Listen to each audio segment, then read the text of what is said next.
is Luciana, Deputy Director for the Center for Jurisprudence and Constitutional Studies, which hosts these expert lecture series. We are happy to gather you once again to expose you to more experts on constitutionalism and governance, which is the niche that Kabarak Law School has carved out for itself in the legal fraternity.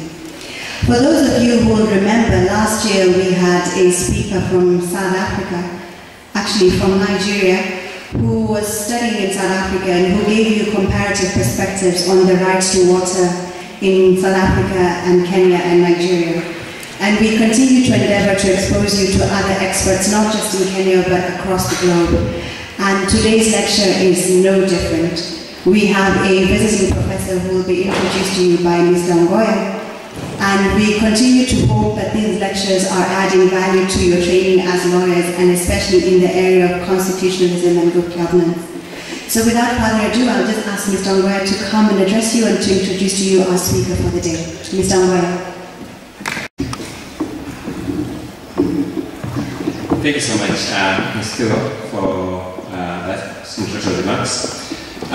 Once again, in tandem with the promise of the Kabarak University Law School, we have the pleasure to introduce to you Professor Richard Albert. Professor Albert is an associate professor at Boston College of Law, where he specializes in constitutional law and comparative constitutional law. He holds degrees from Yale University, Oxford University, and Harvard University.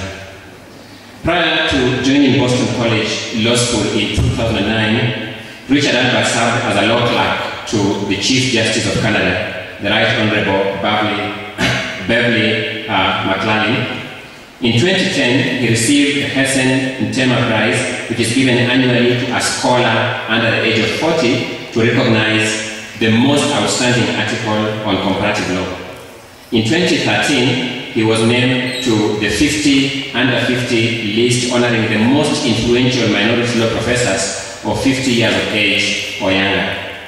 Professor Albert is a book reviews editor for the peer-reviewed American Journal of Comparative Law, an elected member of the International Academy of Comparative Law, an elected member of the Executive Committee of the American Society of Comparative Law, a member of the Governing Council of the International Society of Public Law, a distinguished academic associate at the Center for Law and Religion at Cardiff Law School, a senior research fellow at the Council of Canadian Democracy, and a founding editor of iConnect, a new scholarly blog of the International Journal of Constitutional Law, which is also known as ICON.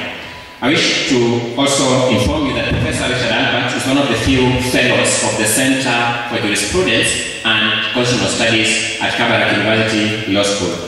So these are the credentials of the man who has made substantial sacrifices to come and share with you his learning, his experience, and his thought on an aspect of constitutional law of his choice. We want to urge you to, in your usual tradition, give him your audience, listen to him, and at the end of his approximately 1.5 hours presentation, we'll get the opportunity to engage Professor Richard Albert through the usual question and answer session. Welcome, Professor Albert.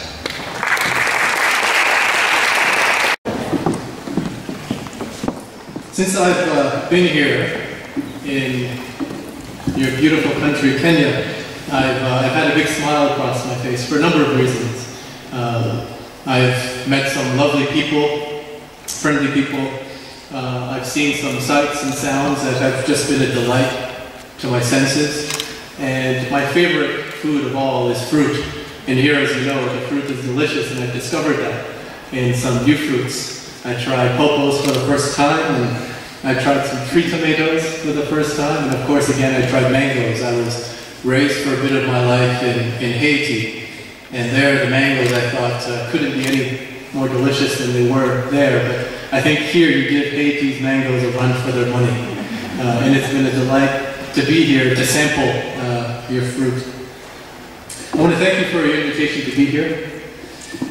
Thank you to Dean Ngoya for the invitation to be here with you today. Thank you to all the faculty and staff. We are very lucky to have a group of dedicated faculty and staff that care so much for you and that want you to grow into great leaders in the service of your state and also in the service of your faith.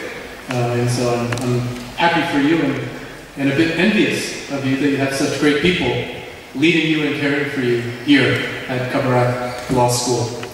And so I say thank you to all of you.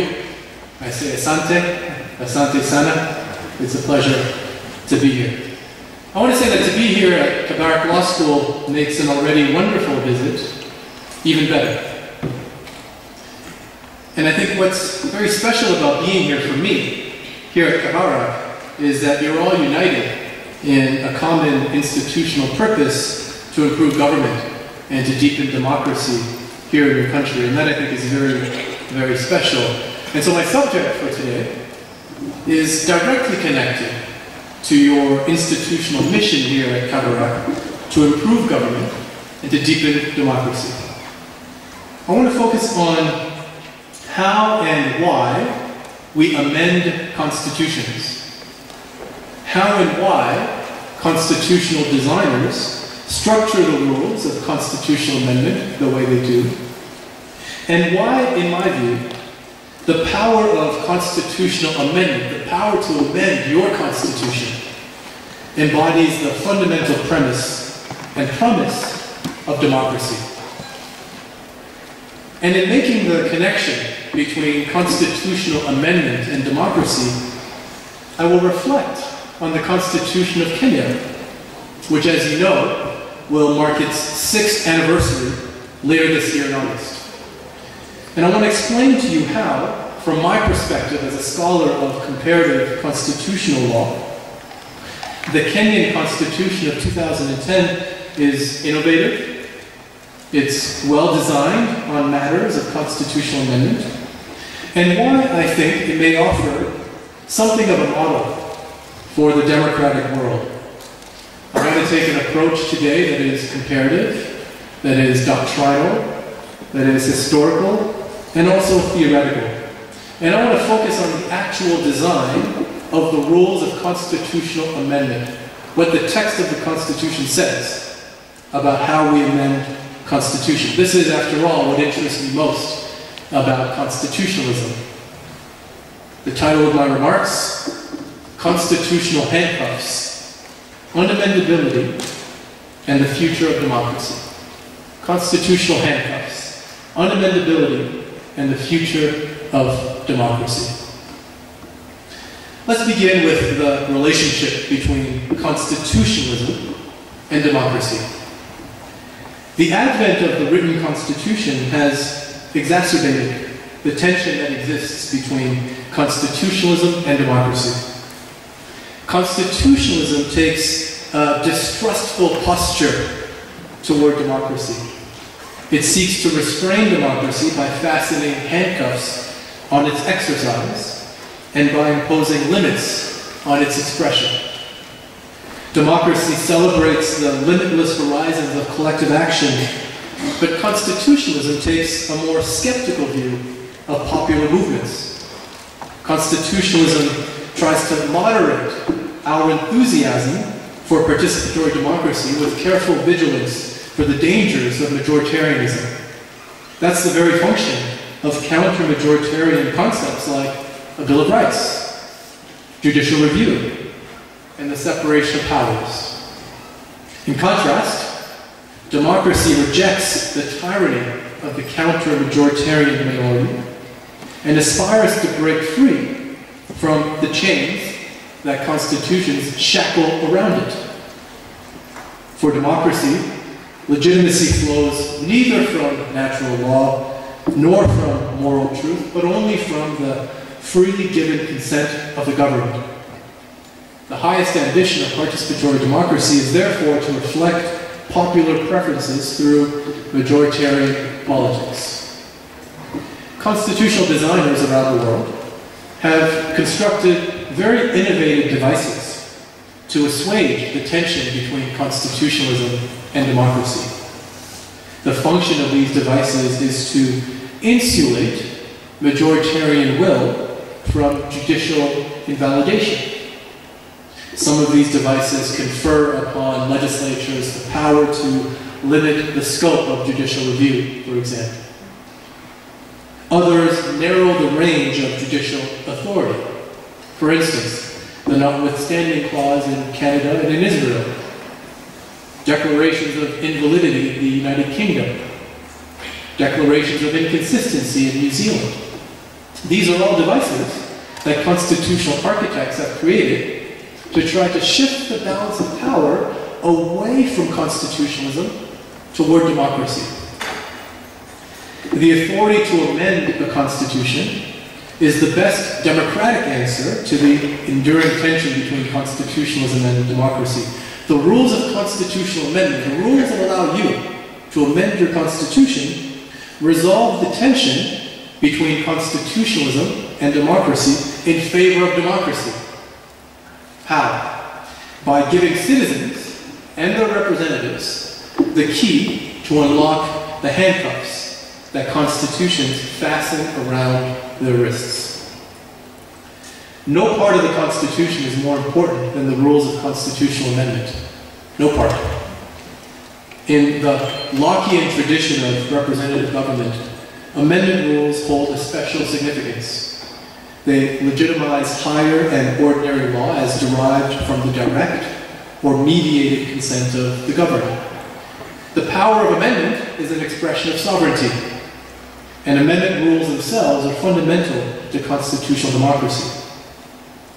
Normal rules of constitutional law set the rules of the game in a society. But amendment rules more profoundly establish the rules for changing the rules of the game in a society. One of my professors, Akil Amar, has observed the following about amendment rules. He has said that, quote, they are of unsurpassed importance, for these rules define the conditions under which all other constitutional norms may be legally displaced. Amendment rules serve several important functions. Let me list 5 for you. 5 functions that amendment rules serve in a constitutional democracy.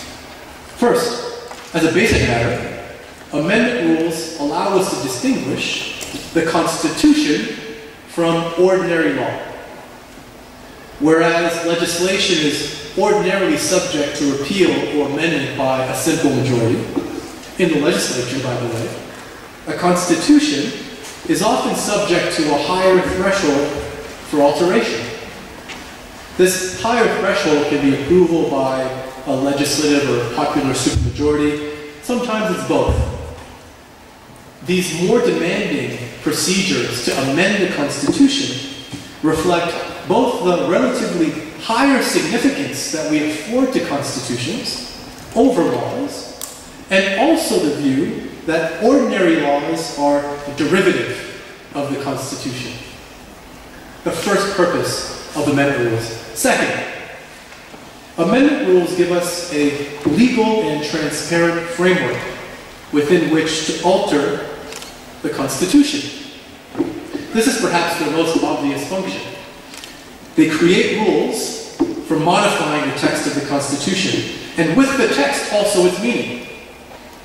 They give us a way to improve the design of the Constitution by correcting the faults that time and experience may have revealed.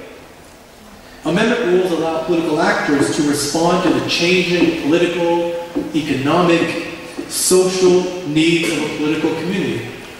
Needs that the governing Constitution may, in the course of its existence, come to inadequately serve, whether as a result of suboptimal constitutional design or as a result of new social circumstances. These amendment rules therefore operate against the backdrop of human error, and we have amendment rules to redress shortcomings in the design of the Constitution itself. Third, amendment rules heighten public awareness and deliberation. They invite political actors to debate and to negotiate publicly about what political actors believe best serves the interests of the constitutional community, best serves the common interest. Amendment rules commonly require some form of supermajority action. Not all the time, commonly. This encourages wide and deep deliberation among the public. And the product of this public deliberation is an amendment inscribed in the text of the Constitution. And this in turn makes possible the publication and the reinforcement of constitutional norms. Fourth, amendment rules have a democracy-promoting function. The right to amend the Constitution is, above all, a right to democracy. On this point, Professor Jen Rubenfeld has argued that, quote, the very principle that gives the Constitution legitimate authority, the principle of self-government over time, requires that a nation be able to reject any part of a Constitution whose commitments are no longer the people's own. Rubenfeld concludes, quote, thus, written constitutionalism requires a process not only of popular constitution writing, but also of popular constitution rewriting. And fifth, I mentioned there were 5 purposes. The 5th purpose of an amendment rule. Amendment rules make possible sweeping but non-violent political transformations. There's a pacifying function that amendment rules play in a constitutional democracy. And so we can have big changes, small changes, radical changes, transformative changes, all done in accordance with the rules that are entrenched in the text of the Constitution. These are amendment rules. And these are 5 of what I think are the most important functions of amendment rules. And amendment rules have helped to resolve the tension that I began our discussion with today, the tension between constitutionalism on the one hand and democracy on the other. Amendment rules resolve that tension, or at least help to resolve that tension, in favor of democracy. Now, some modern constitutions around the world have instead resolved the tension between constitutionalism and democracy in favor of constitutionalism. They have gone the other way. Constitutional designers in both the civil law tradition and the common law tradition, they have expressly designated certain constitutional provisions to be unamendable. So some modern constitutions identify certain provisions in a constitution as being unamendable. Unamendable provisions are impervious to the constitutional amendment rules that you find in a constitutional text. And they're immune to constitutional change, even by the most promising, the most compelling legislative and popular supermajorities. They resist change. They're intended to last forever and to serve as an eternal constraint on the state and its citizens. These entrenched provisions are quite literally fully resistant to these amendment rules that we find in constitutional texts. And so, to entrench a constitutional provision by making it unamendable is therefore to expressly remove that provision from the constitutional field of play. It's untouchable. Now, perhaps the most famous unamendable provision in the world is the human dignity provision in the German Basic Law. This is the equivalent of the German Constitution. The text of this human dignity protection declares that human dignity shall be inviolable. And the text further insists that amendments to that provision, this human dignity provision, shall be inadmissible. This is an explicit exemption from the power of constitutional amendment in the German Basic Law. Constitutions make a variety of provisions unamendable. This is just one example. A variety of provisions are made unamendable in constitutions around the world. We make rights unamendable. We make principles unamendable, we make structures unamendable, we make symbols unamendable. So for example, some constitutions have made all of their rights and liberties unamendable.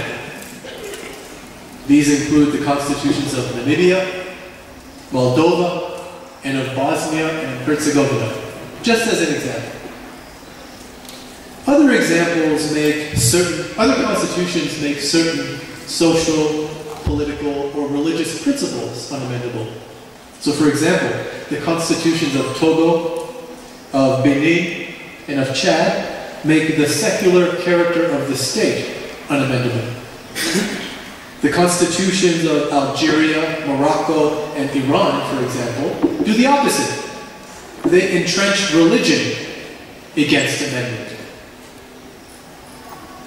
Modern constitutions also make other kinds of social or political principles unamendable. Somalia, for example, makes socialism unamendable.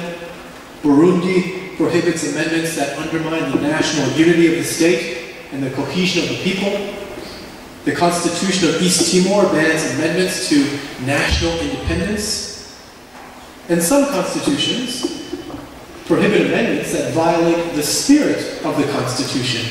This is the case in Azerbaijan and in Norway. So a wide variety of things can be made unamendable. In Brazil, federalism is unamendable. In Indonesia, the unitary structure of the state is unamendable. The monarchy is unamendable in Kuwait, in Bahrain, and Cambodia. Republicanism is unamendable in Italy and France and Mali. Term limits are also unamendable in some places around the world, like in El Salvador, or the Central African Republic, or Guatemala, or Honduras, or Mauritania. And so you see, there's a wide variety of things that can be made unamendable. It's just a small sampling of things, in fact, that are unamendable. I could go on, really, for much, much longer, just listing you the things that designers have made unamendable. Now, there's a way of organizing all of these examples of unamendable constitutional provisions in a way that I think is more useful than just listing them one by one. And I think I want to do that with you by laying out for you the reasons why constitutional designers choose to make things unamendable to begin with. Why would you, as a constitutional designer, want to make something unamendable? What are the purposes of unamendability? Let me give you 5 purposes of unamendability. 5 reasons why constitutional designers might choose to make something unamendable. Constitutional designers might want to make unamendable a bargain that led to the point where different parties find themselves across one another around a table to write a constitution. There may be something that divides these people into 2 or 3 groups, and they might want to secure a bargain among the 3 of them or more, or between the 2 of them. They might want to secure a bargain by making that thing unamendable. One reason why you might want to make something unamendable. You entrench a compromise against amendment so you can move on to negotiate other things in the Constitution. For example, the United States Constitution entrenched the slave trade against amendment. It made the slave trade unamendable for the first 20 years of the Constitution, from when it was ratified in 1788 until 1808. This was a result of a bargain between the big states and the small states, between the northern states and the southern states, between the slave-holding states and the non. And this bargain sits at the very foundation of the U.S. Constitution's infrastructure of slavery. If ever there was a deal with the devil, this was it. This constitutional provision was it. But it did serve a purpose, and that was to secure the bargain of ratifying the U.S. Constitution. You can use unamendability for a second purpose. and that's to preserve a core feature of the identity of the state. This preservative function of unamendability privileges one or more constitutional principles or rules or values or structures or institutions as fundamentally constitutive of the regime. And it reflects the judgment of the founding generation, the drafting generation, that a particular unamendable feature is so important at the time of the adoption of the Constitution that successor generations should respect the sacredness of both the founding judgment and this entrenched feature itself. Constitutional states around the world entrench many examples of what we can call here preservative unamendability. For example, Brazil and Germany both make federalism unamendable as a way both of preserving a governmental structure that has historically been necessary to manage conflict and disagreement in Germany and Brazil, and also a way of recognizing the centrality of federalism to political life in Brazil and Germany, respectively. We can likewise interpret the unamendability of an official religion, like we see in Algeria, or Afghanistan, or Iran, for example. Or indeed, the unamendability of secularism, like we see in Turkey. These are an expression of the importance of religion or secularism in that particular regime, either as a reflection only of the views of the constitutional drafters, or of the views of the citizens as well, or both. These reflect a founding value intended to be preserved. That's the second purpose of unamendability, to preserve. The first was to secure a bargain. Second, to preserve some identity of the state. You can also use it for a third purpose, unamendability that is, a third purpose. That is to transform the state. Transformational unamendability seeks to repudiate something about the past and to adopt a new operating principle that will shape and inform a new constitutional identity. Now, it's sometimes more of an aspiration than a justiciable commitment, but transformational unamendability nonetheless serves to express a constitutional value deemed important enough by the designers of the Constitution to make it unremovable from the constitutional text. For example, the Ukrainian Constitution today makes all rights, all liberties unamendable, something that would have been unimaginable before the new Constitution came into force. The same is true of Namibia, and Moldova, and Bosnia, and Herzegovina. These examples suggest to us how unamendability may be used to help transform a state's default posture from rights infringement to rights protection, if only as an aspiration. Fourth, unamendability may also be used as a reconciliatory device. A reconciliatory device. The purpose of reconciliatory unamendability is to achieve peace by absolving factions and their leaders of criminal or civil wrongdoing in an effort to move past the conflict and discord. For example, reconciliatory unamendability is illustrated by an unamendable grant of amnesty or immunity for prior conduct leading to a coup or an attempted coup. And by conferring amnesty upon constitutional or political actors, these designers of constitutions seek to avoid the contentious and potentially destabilizing criminal or civil prosecution of wrongdoers by putting prosecution off the table altogether. The goal is instead to allow political actors to start afresh, free from the threat of legal action, and sometimes in tandem with the Truth and Reconciliation Commission to give victims the opportunity to air their views and to record their memories. priorities, all without invoking the consequence, however, of legal duty and legal violation. An example of reconciliatory constitutionalism is the now superseded 1999 Constitution of Niger. It entrenched an unamendable amnesty provision for those involved in two coups, the January 1996 coup and the April 1999 coup. Why? Why did they do this? In order to give the new constitutional settlement the chance to succeed without the looming threat of the governing party prosecuting the opposition for earlier acts of wrongdoing. They make immunity and amnesty unamendable. The fifth purpose, I mentioned 5 purposes, the fifth purpose of unamendability is related to each of the other 4, and that is to express constitutional values. Where you have a constitutional text that distinguishes one provision by making it immune to the rules of amendment that ordinarily apply from all other provisions that are subject to constitutional amendment, the message is that this provision is more highly valued than this one.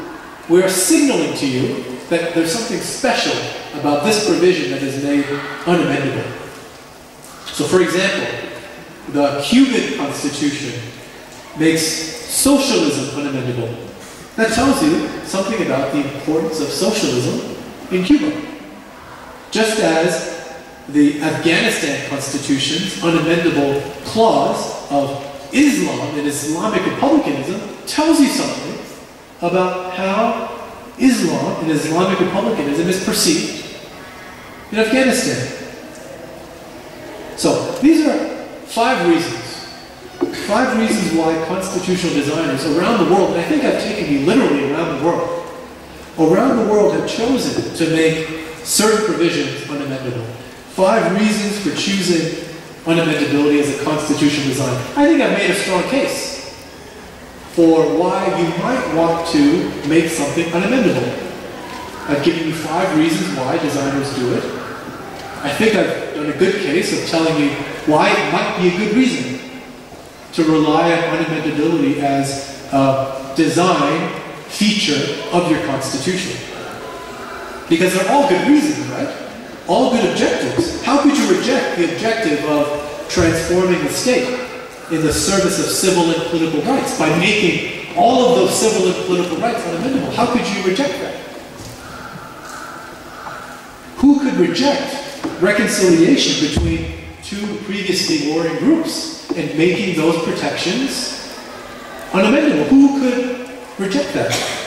Who could disagree with the idea that it's important to respect a state's founding values that are made unamendable, the values that are preserved by unamendable provisions? And so the reasons why constitutional designers make unamendable provisions and include them in the Constitution, those are good reasons.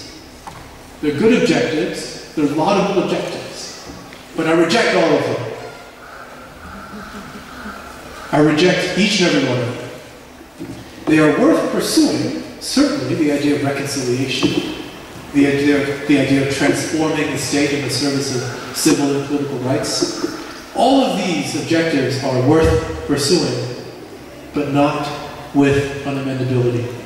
Not by making something unamendable in the text of the Constitution. I not only resist that, I reject it. Why? Because unamendability poses significant challenges to democracy and to democratic constitutionalism. Unamendability undermines the basic promise of democratic constitutionalism. Why? Because it limits the universe of constitutional possibilities open to those whom the Constitution governs. Unamendability withholds from citizens more than a mere procedural right to amend the Constitution. Unamendability hijacks the most basic of all democratic rights. Consider, for example, preservative unamendability. One of the 5 reasons for making something unamendable. Preservative unamendability conveys the very contrary message that a constitution should express to its citizens. It declares to citizens that they are themselves to be viewed with suspicion, that they cannot be trusted, and that there needs to be a mechanism in place beyond judicial review and beyond the Bill of Rights to ensure their obedience. This sends not only, I think, an enfeebling message to citizens, but it is moreover anchored in the incorrect and paternalistic presupposition that the citizens of yesterday know better what is right for the present than the citizens of today. Now consider transformational unamendability. You'll recall the example that I mentioned to you, the idea of unamendable term limits that we have in El Salvador, for example, or in Guatemala, or in Mauritania. There are, of course, good reasons why these and other constitutional democracies have made term limits unamendable. In the case of the old constitution of the Central African Republic, not the new one, the old one, the presidential term limits were a direct response to the nation's problematic history of military coups and mutinies, and also the transparent efforts of rogue leaders to seize control of the state and never to cede the reins of power. At last count, the Central African Republic had suffered through about 12 coups since its independence in 1960, and that helps explain why the constitutional designers of the Constitution of 2004, I think it was, the old one, decided to make presidential term limits unamendable. This is the same logic that motivated constitutional designers in El Salvador, in Guatemala, in Mauritania, and also in Honduras. Now, whether this idea of transformational unamendability achieves its purpose often turns on the intensity of the popular will behind the vision of the constitutional framers that made that thing unamendable to begin with. Where the values of the citizens align with the principles to which the framers of the Constitution have bound them, it's more likely than not that the social transformation intended will come to fruition. The consent of the governed is what gives constitutionalism its meaning and its legitimacy. After all, the Constitution is more than a simple legal document. The Constitution is more than a text. The text should speak to all citizens, whatever their divergent paths to citizenship, and it should invite them to shape the text and its meaning consistent with the evolving ambitions and aspirations of the people. But when a constitutional text makes something unamendable, it arrests, it stops the evolutionary process that is constitutive of constitutional democracy, and it shuts out citizens from their own project of constitutionalism.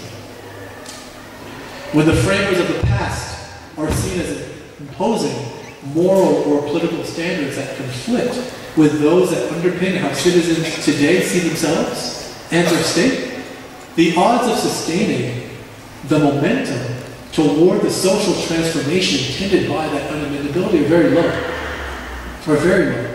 And that is the great hazard, I think, that confronts social engineers who rely on transformational unamendability as an effort to transform the state.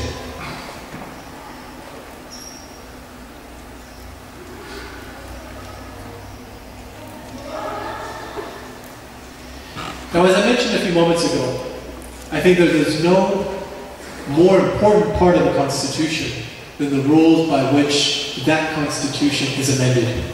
No more important part. No right is more constitutive of citizenship than the right to amend a constitution. A constitutional amendment derives from the highest of all democratic values, and that is popular choice. Your choice. The choice of citizens. The process of amending the Constitution strikes at the very heart of what it means to be a people whose disparate members have joined together in a common venture to define themselves as a collective whole and to build and sustain their state. And so for me, nothing is more democratically problematic than dispossessing citizens of the power to amend the Constitution. Denying this democratic right commandeers the sovereignty that gives democracy its meaning. Unamendability takes the keys that constitutions use to handcuff your wrists. Unamendability takes those keys and throws them away, leaving your wrists handcuffed. Now, what I want to do now is transition from this background on unamendability and the rules of constitutional amendment to how to try to achieve the purposes of unamendability, but without actually making anything unamendable. This is the puzzle that I want to raise to you. This is the puzzle that I pose to you. How can we achieve the purposes of unamendability without making something unamendable? Now, in addition to distinguishing one provision from another, in addition to doing all of the things that I mentioned to you a moment ago, unamendability does, unamendability conveys the symbolic value of the thing that is made unamendable. The value, the principle, the structure, the rule. It's a symbolic value that constitutional designers have attached to that thing. Otherwise, they would not have made it unamendable. They would have left it susceptible to the rules of constitutional amendment. And I think it's this purely expressive function of unamendability that really gets to the core of why constitutional designers make something unamendable. It's this precise point. It's to express, not only to citizens, but to outside observers, third parties, what matters to the state and to its people and to the founding generation, those who wrote the Constitution. This is the purposeful symbolism. This is the effect of unamendability. By identifying some constitutional feature as unamendable, unamendability signals to citizens what matters most. What I want to suggest to you is that constitutional designers don't need to make something unamendable in order to express the importance of that thing. They don't need to do that by making it unamendable. They can create a hierarchy of values, a hierarchy of norms in different ways. Let me give you 3 ways that designers can express the importance of something without making it unamendable. The first thing they could do is by stating the importance of a thing, a rule, a principle, a structure, in the preamble of a constitution. Just state it outright. This matters to us as a people. Second, constitutional designers can choose to express what matters most, not in the preamble, but elsewhere in the text of the Constitution. So for example, the Constitution of South Africa does this. After its preamble, the Constitution opens with a declaration that the state is founded on a series of values, like human dignity, like the rule of law, like equality, like non-racialism, like non-sexism. Spain does the same thing outside of its preamble. Kazakhstan does the same thing outside of its preamble. And so these are 2 ways of signaling what matters most in a constitutional community. In the preamble, outside of the preamble, and you can do that without making something unamendable. Now there's a third way that constitutional designers can express what matters most in a constitutional community without making that thing unamendable. Let me give you 3 provisions in a hypothetical written constitution in a federal state. So consider provisions A, B, and C in this hypothetical constitution. assume that provision A is amendable by a simple majority agreement of both houses of Parliament and simple majority approval in the state or provincial legislatures. Now, consider provision B. Assume that it is amendable, not by a simple majority in the Parliament, but a supermajority in both houses of the Parliament, and not just a majority of approval of the state, but a supermajority approval of the states. Now consider provision C. It is amendable, not by simple majority in the national Parliament, not by supermajority agreement in the national Parliament, but by a special supermajority of 4/5 agreement instead of 3/5, for example. And further assume that instead of requiring ratification only by a majority of the provinces or states, or a supermajority of the provinces or the states, instead you require the ratification of a supermajority of the states and provinces plus a referendum on top of that. So what you have here is 3 different provisions that are subject to 3 different rules of constitutional amendment, and we can infer something about these 3 provisions. We can infer that the constitutional designers wanted to express to us, as those bound by these constitutional provisions, express to us that provision C matters more than B, which in turn matters more than C. Why? Because C is harder to amend, remember, than B, which itself is harder to amend than A.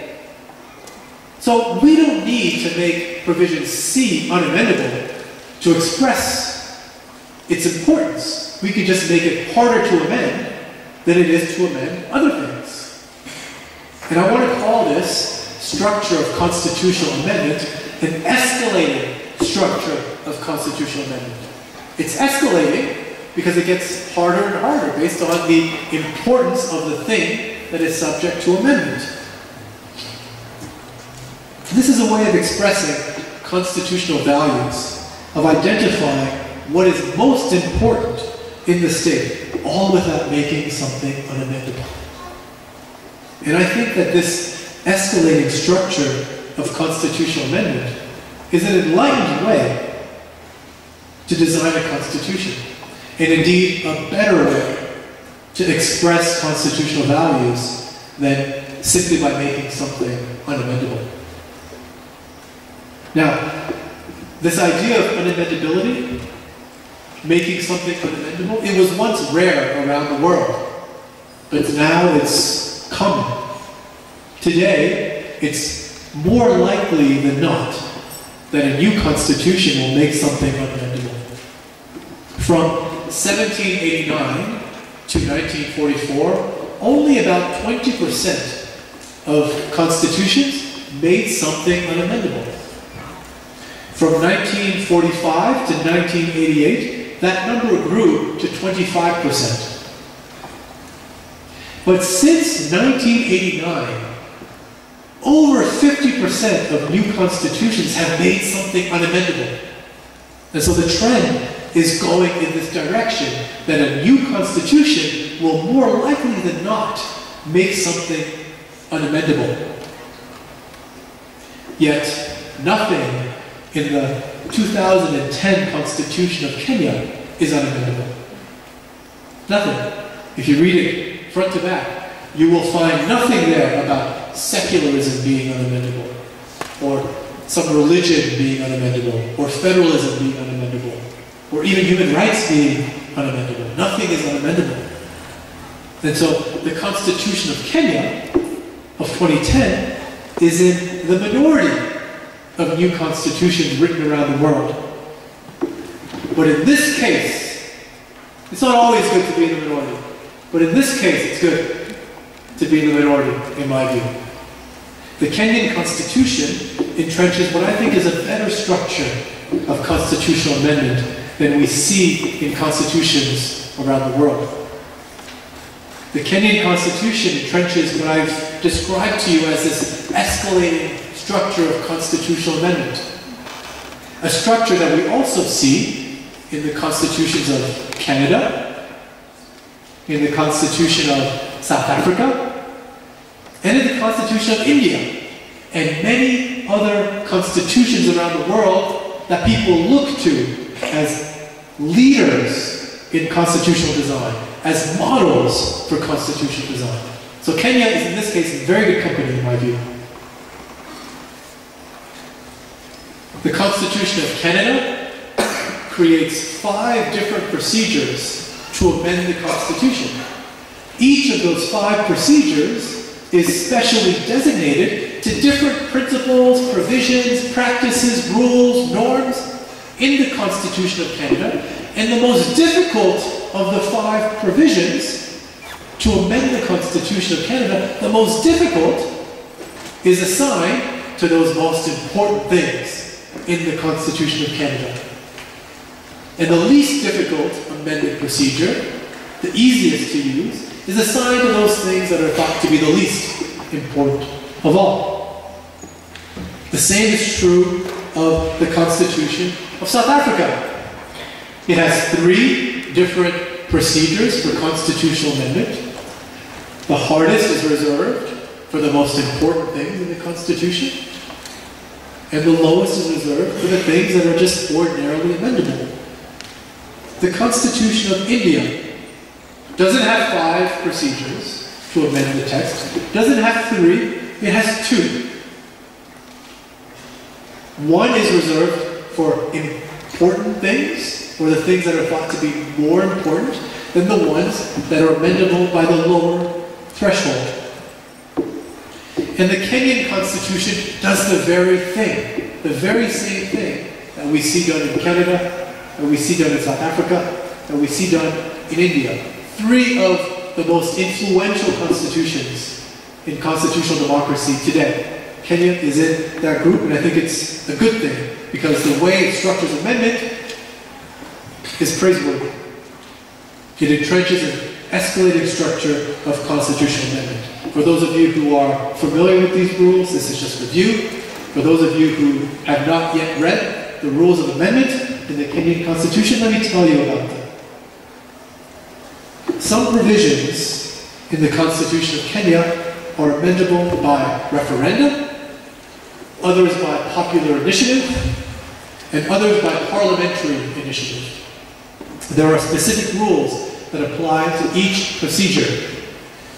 A referendum is required for an amendment that relates to the supremacy of the Constitution, to the territory of Kenya, to the sovereignty of the people, to the national values and principle of government, to the Bill of Rights, to presidential terms, to judicial independence in the Chapter 15 independent offices, to parliamentary functions, to devolved government, and also to the rules of constitutional amendment themselves. At least 20% of registered voters in at least half of the counties must vote in the referendum in order for the result to be valid. And an amendment by referendum is successful if it's supported by a simple majority of voters. Now, the referendum follows a successful supermajority vote in both houses of parliament. This is just one of 3 thresholds for amending the Kenyan Constitution. Another applies for amendments to all other constitutional provisions and principles not subject to amendment by referendum. This threshold requires both houses of parliament to vote by a supermajority of 2/3 to adopt the amendment. Now there's a third amendment procedure under the Kenyan Constitution, amendment by popular initiative. It gives you the power to amend the Constitution, where 1 million registered voters propose an amendment, either in the form of a general suggestion or a draft bill. The IEBC must review it, and if it meets the requirements, it's sent to the county assemblies for their consideration. And if a majority of the counties approve the amendment, it's then sent to Parliament, where a majority vote in each house is required to approve the amendment. Now, there's an interesting exception here. An interesting exception. If either House of Parliament fails to pass the amendment bill, it may still be approved by referendum. So you see, this is a very complicated structure of constitutional amendment under the Constitution of Kenya. But in my view, it's a vast improvement on the model of unamendability that is now more common than not around the world. So Kenya has gotten it right, in my view. But many nations have not. I think the world therefore stands to learn a lot from Kenya, as well as from other countries that entrench an escalating structure of constitutional amendment. And so on this front, Kenya is, in my view, at the vanguard of constitutional design. Now, there are some risks, and here I want to just close with this thought. There are some risks with entrenching an escalating structure of constitutional amendment that creates more than one way to amend the Constitution, each assigned to different principles or provisions. The problem is that it leaves a lot, potentially, to interpretation.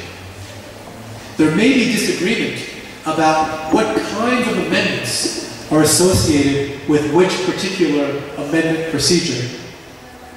In the interstices of the different thresholds of amendment lies the potential for contesting that a given amendment should be approved by one or the other amendment procedure. This was recently the case in Canada.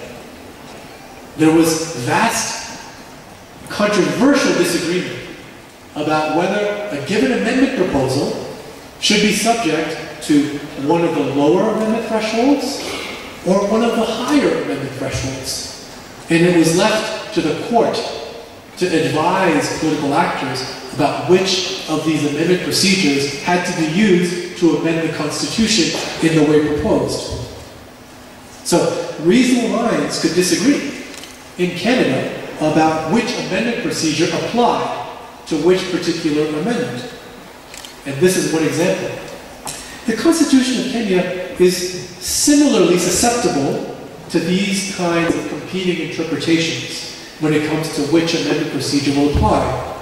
So, for example, the rules that govern in the Constitution of Kenya that govern whether a referendum must be held, they're ambiguous because they identify principles at such a high level of generality that it is not always clear when a referendum must be held for some matters. So, for example, what kind of amendment relates to, quote, national values? This is a term used in the Constitution of Kenya. What kind of amendment relates to, quote, judicial independence, to principles of devolved government, to constitutional supremacy? Now, at the extremes, I can tell you that if we want to pass an amendment that will require judges of the Supreme Court to rule on a matter before them in a way directed to them by Parliament, clearly that's a violation of judicial independence. At the extremes, it's clear. But at the margins, it's susceptible to misinterpretation, to reasonable disagreement, and to contestability. And so just as in Canada, we lived a moment of intense disagreement about which amendment procedure applied to a particular amendment, here too, it could be the case that when you do pass your First Amendment, because I understand that there has not yet been an amendment passed, correct? Not yet. When it does come to the point for passing an amendment, I understand there have been 3 major attempts that each has failed. It may be that one of the battlegrounds is which amendment rule applies, just as we had in Canada. So the risk of this escalating structure of constitutional amendment is that it actually might empower judges to play a more prominent role, perhaps more than they should, in the process of constitutional amendment, because someone will be called to resolve which amendment rule applies in a particular case. Nonetheless, the escalating structure of constitutional amendment that we see here in the Constitution of Kenya, and also in Canada, in South Africa, and in India, is a better alternative, in my view, to unamendability. Like unamendability, it allows designers to express and identify which values matter most in a constitution. Like unamendability, it allows designers to make it hard to change fundamental elements of the Constitution and make it easier to change other things that are not so fundamental. And like unamendability, this escalating structure of constitutional amendment makes it possible for constitutional designers to secure a bargain if they want, to preserve an important feature of the state if they want, to transform the state if they want, and also to serve the values of reconciliatory constitution.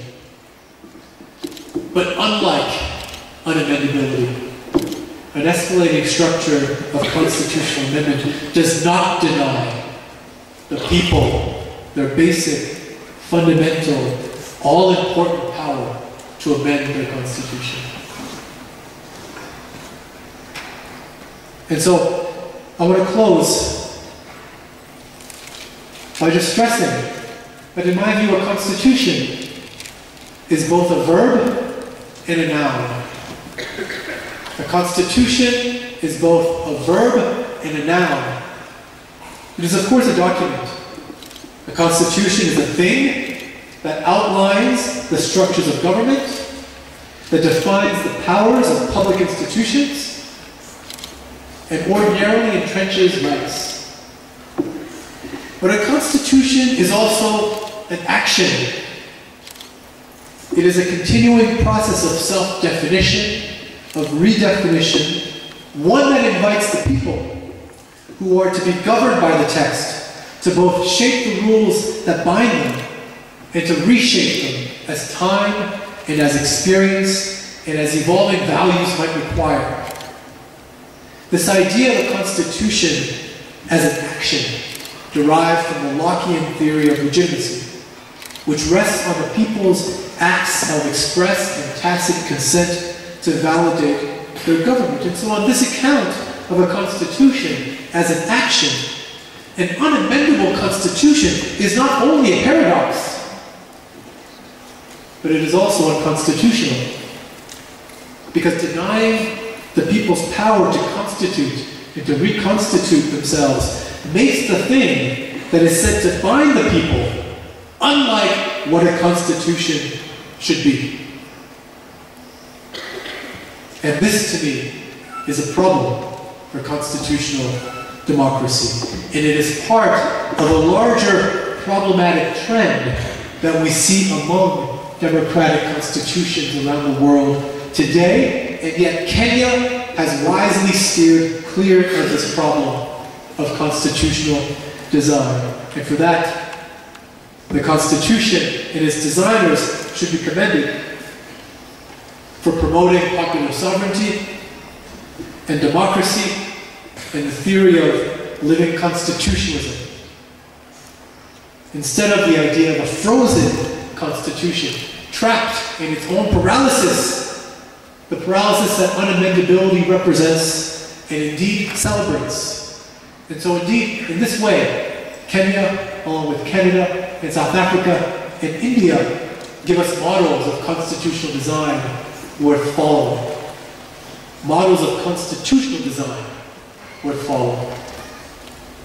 So I want to encourage you, you scholars of the Kenyan Constitution, hopefully someday the Indian, Canadian, South African Constitution, and other constitutions around the world, as you learn about the rich diversity of constitutions around the world, hopefully you will export in your research, in your writing, in your discussions with lawyers, not only in Kenya but around the world, because today, no lawyer is purely a domestic lawyer. All lawyers are now global lawyers. You have to understand what's happening around the world. And your Center on Constitutionalism and Jurisprudence is going to help you do that. You have a great roster of fellows who are now available to you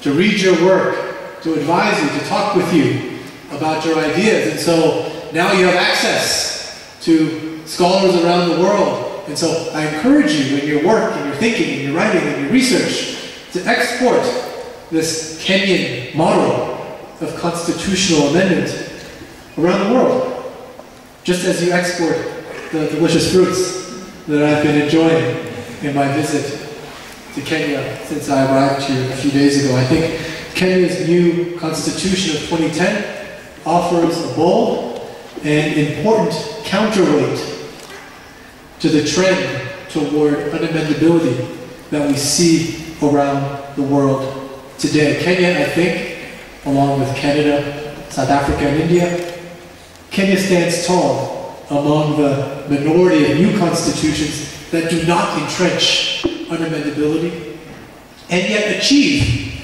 the functions of unamendability, all while protecting the most important right of all in a constitutional democracy, and that is the right of the people, your right to amend their constitution. And so let me thank you for your invitation to be here at Kabarak Law School. It's an honor to be here. You've made me feel welcome and at home in this great land. I hope to return many times again. Asante sana, my friends.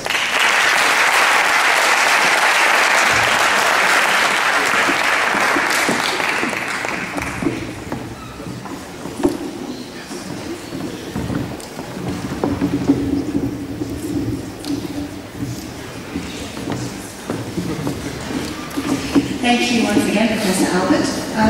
In the usual manner of our sessions, we'll now take your questions in rounds of 5. Does anyone have a question from Professor Albert's lecture?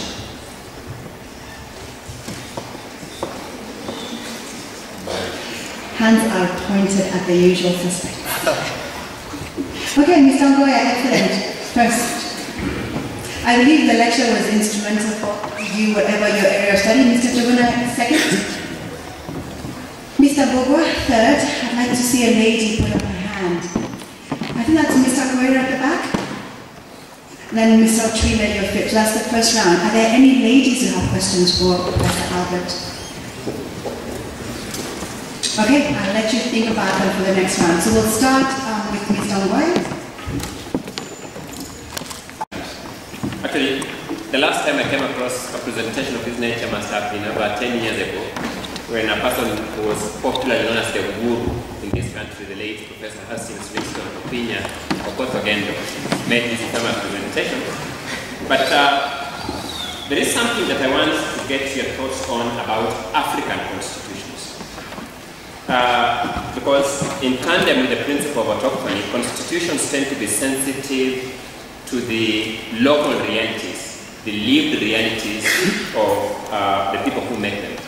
And sometimes these realities can be exaggerated by the generations that are making them, but they are their realities, they are their fears, they are their anxieties, and these fears are not abstract. They have lived through them. So that the Rwandese people making a constitution after the infamous genocide will be true to the experiences they had during the genocide. The South African people making a post-apartheid constitution will be true to the apartheid concerns they had. And I can imagine the Germans making a constitution post the Holocaust, the most perhaps undignified event in the history of mankind, will be true to the place of being undignified. One understands where sometimes the temptation to see unamendability as the everlasting remedy for these lands. And even if the generation that is making these provisions unamendable were not making it for generations to come, many of them believe, at least so long as they live themselves, they should be protected, so that when another generation come and it didn't experience these things, and what's their thing, let them find a way of getting around it. But for as long as I live, having seen apartheid, having seen genocide, having seen the Holocaust, I do not want to see it again. When I talk about dignity post-Holocaust, it means something fundamentally different to me from a student who talks about dignity in a constitutional or fundamental law rights class at Kabarak University, reading of the Holocaust from the textbook. Now, let me come to African constitutions. There's a famous African scholar, you may know him because he worked in America for long, the late Professor Ali Mazrui, who toyed with this question that African politics, by their very nature, are ethnic prone. Can African constitutions be ethnic proof? And I heard him to be suggesting that it is impossible to create an ethnic proof constitution in an ethnic prone political environment. Having lived in Kenya, a country that ethnicity plays a central role in day-to-day governance, I find it difficult to disagree with him. And therefore, if you are living in a country where you are a small minority group like the Batua in Rwanda, where you are less than 1% perhaps of the population, the term democracy can always threaten you, because it means the majority will rule. It means others other than you will always have their way. You can imagine if the Batua secured a concession, a bargain at a constitutional negotiation table to persuade them that there is merit in leaving their generation or generations to come with a possibility of reviewing this bargain, is to pose a real and present danger to them. Isn't therefore there tremendous persuasion in those who have considered the place of unamendability within this kind of ethnic prone political environment lived realities? It was basically on the homegrowness of the constitutions that we are having in Africa. Don't you think that in your presentation talking about amendability and Kenyan constitution as such, the 2010 constitution, as you say, it is a nice model of a constitution that does not have an amendability in it. Yet, for us to have this 2010 constitution, we were looking at the past and the historical aspects or things that have happened in Kenya, such that we have a constitution as it is today. So my question to you is, what do you think is the impact of amendability in Africans' quest to have a homegrown constitution? An amendability feature of certain provisions in the constitution. It is an accepted tool for any rational thoughtful person living in any society that no one can possibly foresee the future and make a decision that will also impact the future positively. Now, my question goes to one, the balance between the amendability feature and also how we can also have a constitution that can also be amendable, considering that there are certain rights. We gave an example of constitutions that have made the term of the president being unamendable. I tend to believe that that itself goes against the spirit of democracy. People to choose the leaders that they deserve to be and up to them, considering that Rwanda also can petition the parliament to extend that term of the president. Now, if that was the case in their country, that the term of the president was unamendable, look at the effect that will have on the democracy, then it would mean that the politics there were not, they are not democratic. And also a situation where, like a country like the Middle East, whereby also there is that amendability feature of religion that you're going to be governed by certain. What if I do not believe in that religion? Why should I be forced to respect or to follow that kind of religion? And also, in answering that, consider also what you just said, the popular sovereignty. Because if we are to subject a constitution that is also very amendable, then I believe the Western countries or any developed country that will not be able also to rise up the LGBTIs. Because if we just subject such a constitution that has envisaged those kinds of rights, definitely that will fail. So I think it's also important to imbibe, it's also important to put into place unamendable such features in order to avoid the popular sovereignty from going against it. So where is the balance between an unamendable and also amendability? Apparently, our constitution doesn't stand anywhere to measure the Kenyan constitution. However, you have talked about the Kenyan constitution having embraced the escalating nature of unamendability, which is really appreciated. And one of the reasons you talked about is the interpretation, which of course then would invite other players into the constitutional amendment process. And I remember when you mentioned the courts being called upon as to interpret as to which form of which actually applies which form of the amendable procedures that apply to a particular amendment. Recently, the very recent case in Kenya, we had an initiative to amend the constitution by a popular mandate to have counties have more funds channeled to them. This particular initiative failed at the level where the IEBC could not authenticate some of the signatures of the people actually who had appended their signatures seeking to have that those clauses in the articles of the Constitution amended by a popular mandate.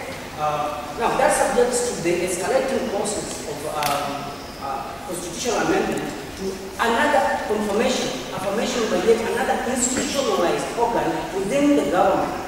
And that poses a danger, and it's equally to a risk.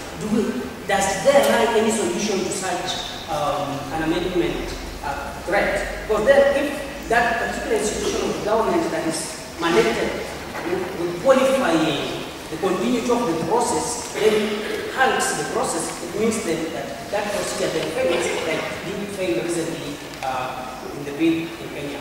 Thank you. You've asked very difficult questions. And I think the one thread that I can find through all of the questions, at least my answer to all of the questions, is that a constitution is more than a piece of paper. A constitution, James Madison, one of the founders of the US Constitution, the second American Republic, you might call it, cautioned us about parchment barriers. It's just a piece of paper. Just words. Mere words. It would be foolish to think that mere words can stop political actors from doing precisely what it is they want. And so, where you have a constitutional text that makes something unamendable, the protections for the Rwandan minority, for example, even if that text says that their rights, their liberties shall be unamendable, it still falls upon the shoulders of the dominant political majority to respect that constitutional provision. And so we can make anything we want unamendable if you have the power, the majority in the Constitution drafting committee to entrench this thing or that thing in the Constitution as unamendable. But unless we marshal the forces of all public institutions in defense of this principle, that principle will not be worth the paper it's printed on.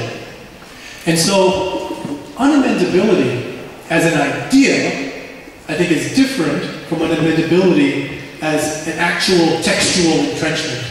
As a textual entrenchment, it means nothing. It's just a piece of paper. It's the idea that I worry more about because of what it represents. One could make all civil and political rights unamendable, and that is a wonderful thing. But imagine, had the 1936, I think, was it the 1936 Constitution of Germany, maybe 1933 Constitution, the Weimar Constitution, had it entrenched a provision making all rights unamendable, would that have stopped what happened? Would that have stopped the Holocaust? Mere parchment barrier. And so the deeper question, and in fact this goes to something that Dean Ngoya and I were discussing earlier today, laws and constitutions and constitutional rules can be manipulated. They can be set aside. They can be disregarded. Unless they are sustained by constitutional values that reinforce the thing that the paper says you must do or we must do, unless the values are sustained by constitutional values, a culture of constitutionalism, then it won't matter what the Constitution says or not. But nonetheless, even having said that, I still resist the idea of writing down in a constitution on paper the idea that something is unamendable precisely because of the message that it sends to me as a member of that constitutional community. It tells me that there is something that is off the table, even if I want to change it. You see, it changes my role as a citizen. It says I'm a citizen in this community, and I can debate and deliberate as a member of this community upon all things except for these.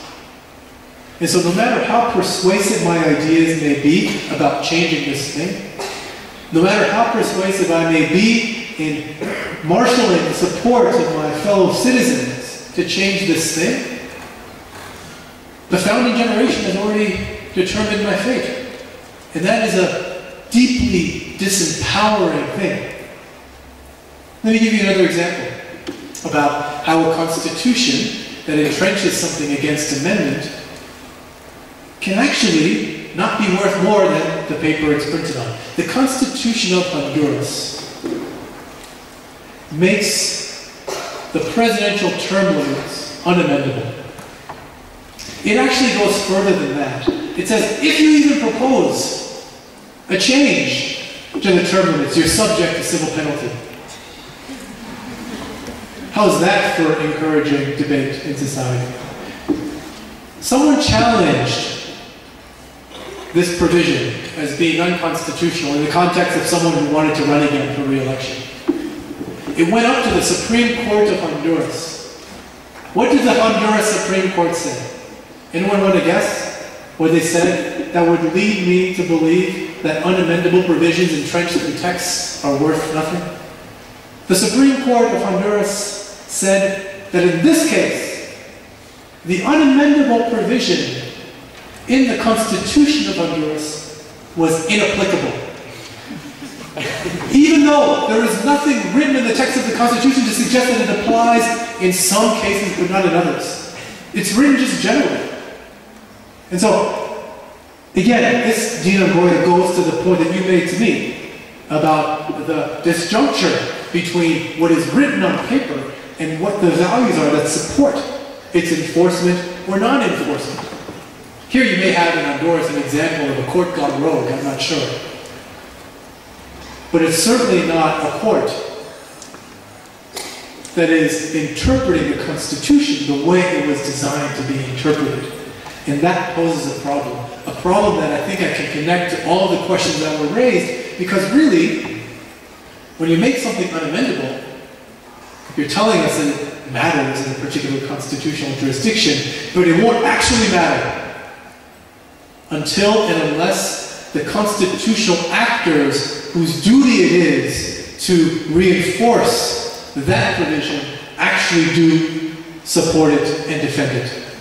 And so whether or not you have something that is unamendable, you still need the political will to protect civil liberties if civil liberties are made unamendable, to protect the rule of law if the rule of law is made unamendable, to protect Islamic republicanism if that is made unamendable. Whatever is made unamendable, you can achieve the same purpose of unamendability without dispossessing citizens of the power to change that thing. Because if in fact the constitutional community of peoples support this thing that is made unamendable, you don't need it to be unamendable in the text of the Constitution. Because your public institutions will govern themselves and the people in accordance with this shared value, whether or not it is made unamendable. Thank you so much for this first round of questions. I hope I do hear from a female student from whom we've yet to hear. So are there any questions for another round? We have another round open for questions. Yes, sir. You are first. Is there anyone else who has a question for the Professor? Anyone? Okay then, so we'll take your question. But I wanted to ask a question, because I believe that all the concept like democracy is supposed to advance, for example, the rule of law. And when I was listening, we were talking about amendability and unamendability of the Constitution. And you'll find that I believe that there are some more things. It is more important to preserve, for example, the rule of law in a country than sometimes democracy. For example, I'm trying to think about a country like Uganda. You have had a president there who has ruled that particular country from 1985 up to today. It doesn't belong to the British power. There was a provision in the Ugandan Constitution of 1985 that actually, before the Constitution of 1985, that actually they had a convention in it, but it was amended, and they removed that particular section of the law.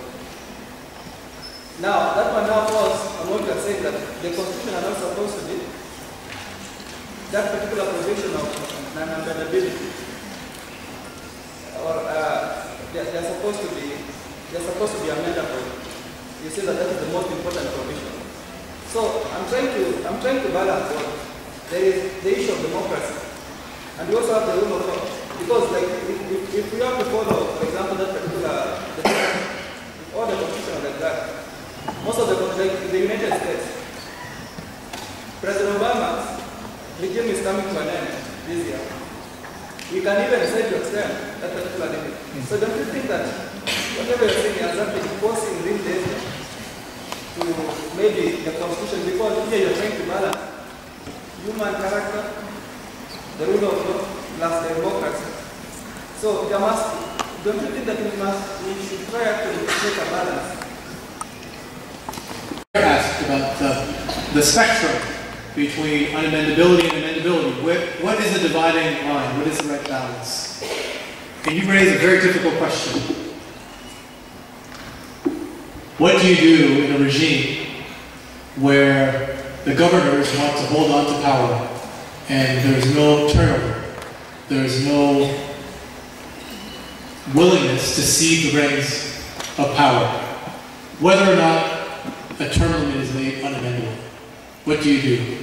And again, I think the answer, it's probably the most difficult question in public law, and it's the one that I referred to a moment ago from my discussion with Vina Nagoya. It's the question of constitutional values. The famous author that Gina Nagoya referenced wrote a paper called Constitutions Without Constitutionalism. A paradox. An African paradox is what he called it. I think it's a paradox that is not just African, it's a problem that's not just African, it's a problem we see around the world. We see it in South America, we see it in the countries of Europe today, we see it in some countries of Asia. It's a global problem. And it's not a problem that can be fixed by constitutional design. It's not a problem that can be fixed by whether or not you make something in the text of the Constitution unamendable. It's something that comes deep within the soul of the people and how the people interrelate with their governors, how the governors see themselves in that constitutional community. It's a deep problem, it's a difficult problem, and constitutions won't solve it. There are many constitutions around the world that we call sham constitutions. Sham constitutions. Do you know what a sham constitution is? It's a constitution that promises a lot but delivers little. There was a study done a few years ago, maybe 2013, 2014, I think. And the study tried to do the following. It tried to measure how much constitutions promise in the text of the Constitution. For example, we promise you the right of association. We promise you the right to speech. We promise you the right to food, the right to water. It measured how much they promised with how much they actually delivered. And this study came up with a wall of shame for the countries whose gulf between what they promise and what they deliver was actually so wide as to really be a joke, as to render the piece of paper that we call the Constitution meaningless. In fact, do you know which constitution today in the world promises the most effusive menu of rights and liberties? Think of all the constitutions out there in the world. I don't know how many there are, maybe 200. If you imagine there's a constitution for each country, plus some independent territories have constitutions, plus some possessions have constitutions, maybe it's 250. Of all those constitutions in the world, which one is the most effusive, protects the most rights? Anyone want to guess? A good guess might be the US Constitution, right? That'd be a good guess. It has a Bill of Rights. Protects the First Amendment. The First Amendment protects the right to speech, association, freedom of the press. There are a bunch of criminal defense protections. Protects the right against cruel and unusual punishment. And it even protects, in the Ninth Amendment, unwritten rights. That would be a good guess to say the US Constitution, but that would be very, very cold. It would not be hot, it wouldn't be close to the answer. Anyone want to guess? The Constitution of North Korea protects the most rights, is the most effusive protection for rights in the world. And yet we know that the reality doesn't map onto that, correct? Just a data point for you about why we should not put all of our faith in written institutions, in codified constitutions. They can do a lot. They can express values, they can coordinate behavior, but they can't constrain public actors, political actors. They can't deliver on the promises the text makes. You need good faith constitutional actors to do that. And that's something that a text can't do, unamendable or not. The key, I think, is the judiciary. And I say this with some reluctance, because in my readings, I have come across many instances of cases that you would call instances of what is derisively called in the United States judicial activism. Courts overstepping the bounds that political actors believe they should be circumscribed to. Cases of judicial activism. Courts overstepping their boundaries. The courts have also done wonderful things to protect and advance rights. They have done wonderful and important things to rein in political actors who go too far, who overstep their bounds. I can list many cases for you to you from the United States, from Canada, from Colombia, from India, places where courts have actually, through the force of their reasoning, upheld the promise of the written Constitution.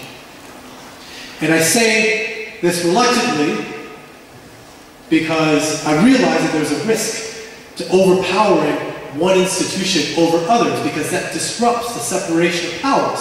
It's supposed to be a careful calibration of powers among 3 or 4 or 5, whatever the number of institutions is. Legislature, judiciary, executive.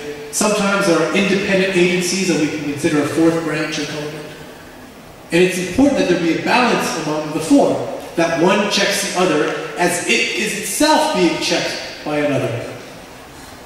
So where you have a court that exercises more power than the others, that is just as problematic, I would suggest to you, as a president who has stayed in power for 30 years without ceding the reins to another party, for example. Just as problematic. I could have talked with you today about what I think is the most problematic part in public law today, but I didn't.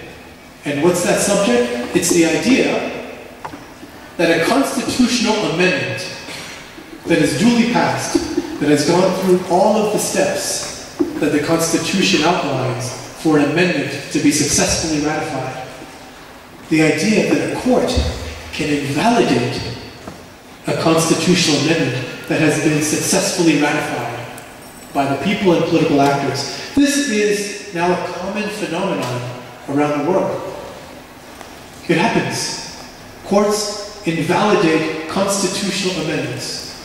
This happens. I think it's problematic. I think it's an example of a court going too far in one direction, disrupting the careful balance, the delicate balance, and the separation of powers. I could have talked with you about that today, but I will leave it for another visit. Thank you.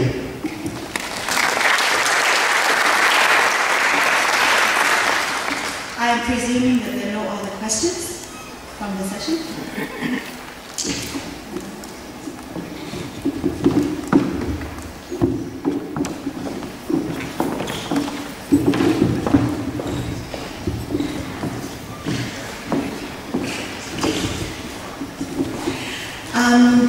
The Center for Jurisprudence and Constitutional Studies continues to thank you for attending these lectures faithfully. And we also continue to welcome your suggestions on how these lectures can be improved. You can get in touch with the coordinator, Madam Julie Lugulu, and give her your views on how you think we can improve these lectures, or who you would like to speak in the course of the series, either this semester or next semester.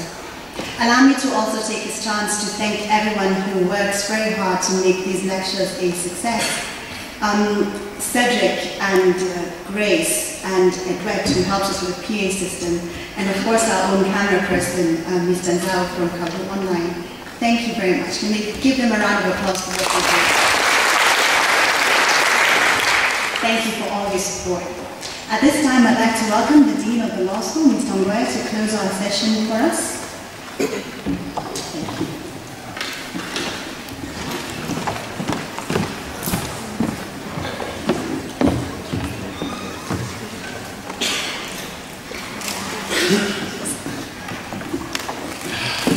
This is actually not my session. I've been inviting the Associate Dean, whose new title is the Internal Dean of the Law School Kabarak University, to be able to close this session. But allow me just to mention that I'm very proud that this event has become a reality. There were many challenges, but we really want to thank Professor Albert for making the sacrifices, for securing the capacity to travel to Africa, to travel to Nairobi, and eventually travel to Kabarak, to share your learning, your thoughts, and your experiences with our students. Sitting where I was sitting, I imagined that the place of scholarship is up and well in this part of the world. And we think that with this kind of partnerships, with this kind of engagement, we shall have even more renewed vigor in the place of scholarship, and perhaps not just in constitutional scholarship, but in other branches of the discipline of the law, that this is going to be a reality. We do not take for granted the deep sense of legal philosophy, deep sense of legal reasoning, deep sense of legal persuasion that our students have had to benefit from your thought process, from your capacity to swing an argument from one limb of persuasion to another limb of persuasion in the manner that you have, in my humble view, very persuasively done. At that juncture, allow me to invite the internal dean of the Kabarak University Law School, Dr. Fancy Chefo-Moito, to pass a vote of thanks and eventually close this session with a word of prayer.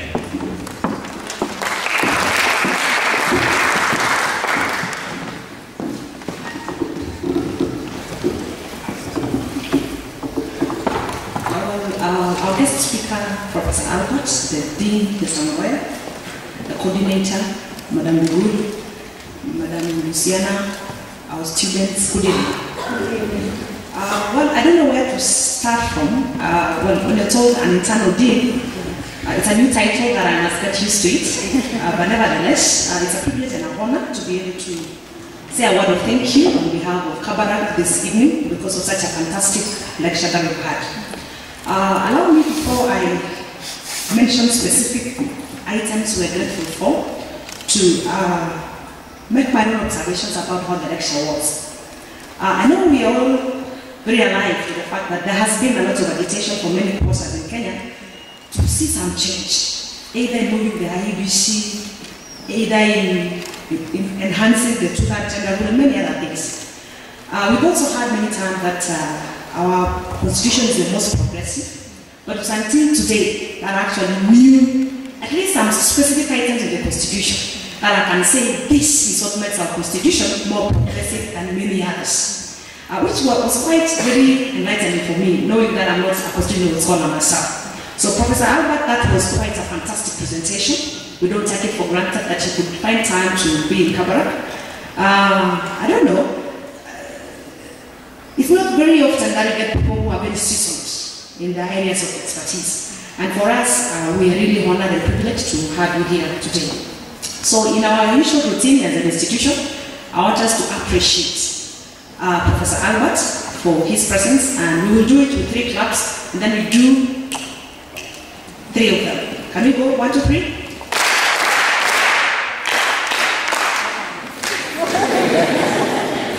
Can you start, please? 1, 2, 3. Thank you very much. We also want to appreciate our dean, Mr. Ngoya, for his visionary leadership in this school. For the Center of Jurisprudence and Constitutional Studies in Kabarak to ever have been established, it was one of his brainchild. Today, when you see new scholars come from various parts of the country to enlighten you, at least interact with you as our students, it's something that will forever be grateful. It's a legacy that I believe will be enduring as part and parcel of Kabarak University. Can we appreciate him with 2 claps, please? You're going 3. You're not good students, no? I said 2. Can you go 1? That's true. Another person I want us to appreciate, who despite being a very new faculty in Kabarak, she has done a tremendous job. Can we give her 1 mighty clap, please? Thank you very much, Madam Bugulu. You're on top of things, and we don't take that for granted. We have our very own, I think, the Deputy Director of the Center. She's been very instrumental as well in terms of organizing and facilitating the entire program. I want us to appreciate her in a different style. We'll give her flowers. I don't want you to give anyone some flowers. Have you? You have it? We'll do one as well. She deserves to be given flowers. We'll do this, then you drop 1 for her. 1, 2, 3, we go. Thank you, Madam Luciana. Call him an adapted son to law school. He has an assistant today, Mr. Nzao and Mr. Kyoko. We don't take your work for granted. Once this lecture is done, we will be able to see again, review it again, comment on it again, and tell the world that we had a fantastic presentation. If you're not here today, you can be sure we will be struggling to remind ourselves, or at least narrate to others how good it was. But because of a very able team to record for us, we are able to actually revisit in future and at least keep it as a documentary of our own records. We'll appreciate them very differently. You're already laughing before I say how we'll do it. How do you appreciate them? What? You don't suggest, no problem. We'll do that with. We'll do 2 for him. Can we go 1, 2, 3? Not do 3, I say 2. But they're not all doing it. Can we go again? And then we have our very own students. Your patience is something not to be taken for granted. You've been here, you've been patient, you've participated. We will give you 1 big clap as well. Can we go? Thank you ever so much. We look forward to having you again. And to Professor Albert, you're welcome. Hopefully very soon. We look forward to hearing more fresh ideas on this thing called constitution, which as Kenya sometimes we can see that it's either the government is misunderstanding it, or is it the opposition.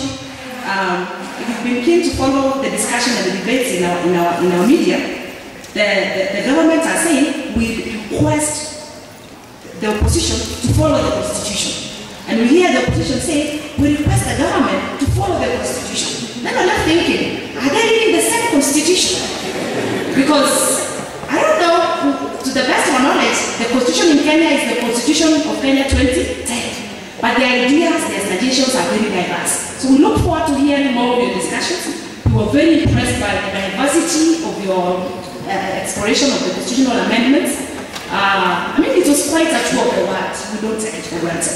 Can we then give thanks to God and just bless ourselves in the presence of God?